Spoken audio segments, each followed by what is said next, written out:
Hi all, my name's Trish Roberts and you're listening to Live Vegan. This is podcast number 11. I wanted to share a lengthy essay by Dan Cadei from his Unpopular Vegan Essays blog. The essay is titled PETA, a Corporate Tangle of Contradictions. This might be broken up into 2 or 3 podcasts.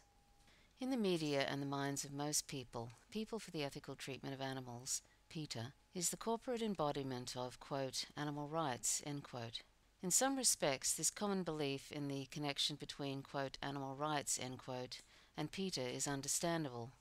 Browse PETA's website or literature, and you'll frequently see the terms, quote, animal rights, end quote, and, quote, vegan, end quote, mentioned favorably, as well as their motto, quote, animals are not ours to eat, wear, experiment on, or used for entertainment, end quote.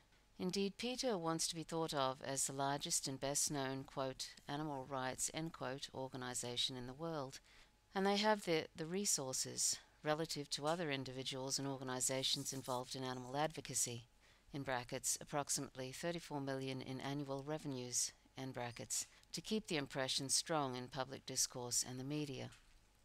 Despite the, quote, animal rights, end quote, public image PETA intentionally promotes, however, their underlying philosophy and activities by and large are decidedly welfarist and substantially contradict any coherent notion of animal rights. PETA is notorious for the utilitarian philosopher Peter Singer, quote, the father of the animal rights movement, end quote, as well as calling Singer's book, Animal Liberation, the, quote, Bible of animal rights, end quote. Ironically, however, Singer is an act utilitarian who explicitly rejects rights for anyone, human or non-human. In contradiction to PETA's motto, Singer believes that animals are ours to eat, wear, and experiment on. According to Singer, as long as we raise and kill them, quote, humanely, end quote, or as painlessly as reasonably possible, there is nothing wrong with using animals for our purposes. In other words, for Singer, following the 18th century utilitarian philosopher Jeremy Bentham, who founded the animal welfare movement 200 years ago, the issue is treatment, not use. So according to PETA, we have an, quote, animal rights, end quote, philosopher who, quote, fathered, end quote, the animal rights movement and wrote its, quote, Bible, end quote, but in bold contradiction would agree with Jeremy Bentham that rights, in brackets for anyone including humans, end brackets, are, quote, nonsense upon stilts.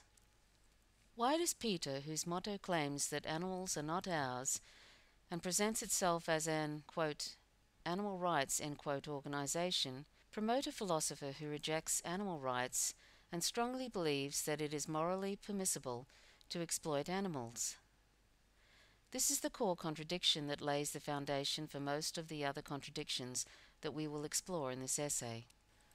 Like a serious error made early in a long math problem, PETA's philosophical self-contradiction carries through to most of the activities in which they engage, rendering those activities confusing and misleading at best, and at worst, antithetical and regressive to animal rights. If our philosophy, our blueprint and foundation for carrying out our activities is seriously flawed, then no matter how well we execute that philosophy, it will lead us down the wrong trail and end in botched and bungled results. What follows is a list of activities regularly carried on by PETA: welfare campaigns, sexism, embarrassing publicity stunts, a self-interested business model, and worst of all, unjustified killing, that boldly contradict the philosophy of animal rights and its foundations of justice, nonviolence, good judgment, and equal consideration of others based on morally relevant criteria. PETA allocates a substantial portion of their money, time, and effort to high-profile campaigns that attempt to reform and regulate the methods and practices of the animal exploitation industry. This helps to reinforce the species' paradigm in 2 significant ways. 1, by adding additional layers of rules and regulations, and additional, quote, inspector, end quote, jobs. It strengthens the legislative, economic, and bureaucratic system that supports animal slavery. And 2, through the marketing of these reforms and regulations, people feel better about contributing to the rape, torture, and murder of tens of billions of innocent beings annually, which in turn increases industry's profits.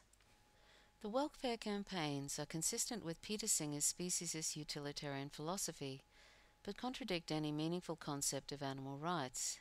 It is useless to talk about what, quote, rights, end quote, someone may have if they do not have a basic right not to be intentionally killed or seriously harmed for the preferences of others. For example, consider how we would assess a human rights organization running campaigns for regulations prohibiting certain methods of slavery, rape, torture, and murder, instead of campaigning consistently and unequivocally for the end of these practices. The vast majority of us would oppose such a human, quote, rights, end quote, organization that lacks ambition to the point of implicitly condoning such activities, regardless of their superficial mottos and platitudes about, quote, rights, end quote. The only thing stopping us from opposing PETA for the same reasons is our speciesism. Sadly, there are thousands of cases annually in our extremely speciesist society where dogs and cats are found in a condition so painful, deplorable, and irreversible that the only appropriate course of action is euthanasia. If I'm ever in a terminal state of severe pain or coma, I hereby express my immense gratitude in advance to those who will end my life quickly and painlessly. In such cases where life no longer holds inherent value due to permanent changes in its nature, that is, terminal severe pain or coma, PETA does and should euthanize animals. But PETA goes beyond merely euthanizing terminally ill or unadoptable animals. In another contradiction of animal rights, PETA kills healthy, adoptable dogs and cats who are classified as, quote, unwanted, end quote. PETA also opposes no-kill shelters. Of course, both of these policies are consistent with Peter Singer's welfarist, in brackets, and speciesist, end brackets, view that dogs and cats have no interest in continued existence, only an interest in not suffering. But these policies are not consistent with the animal rights view that sentient non-humans have an important interest in both in continued existence and in not suffering. When these two interests strongly oppose each other, we may have a difficult decision to make, but being, quote, unwanted, end quote, is not the same as enduring terminal suffering or a permanent coma. When PETA kills a healthy adoptable dog or cat who they deem, quote, unwanted, end quote, it is a decision based on anthropocentric utilitarian preferences, not animal rights.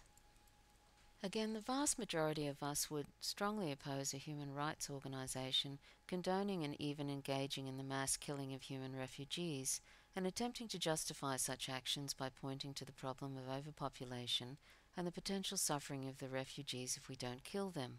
It is speciesism that prohibits people, including many animal advocates, from recognizing the injustice in this act. Speciesism, sexism, racism, and heterosexism are all bigotries rooted in the same underlying confusion that ignores morally relevant characteristics like sentience or interest in favor of morally irrelevant characteristics like species or race in providing equal consideration to others. And yet, so many people are strong, passionate advocates trying to eliminate one or more of these prejudices while ironically scoffing at another. It is common to see feminists, LGBT activists, and civil rights advocates ridicule concern over speciesism while blithely ignoring the underlying implications of their dismissal. Many condemn the bigotry of others but cannot see their own.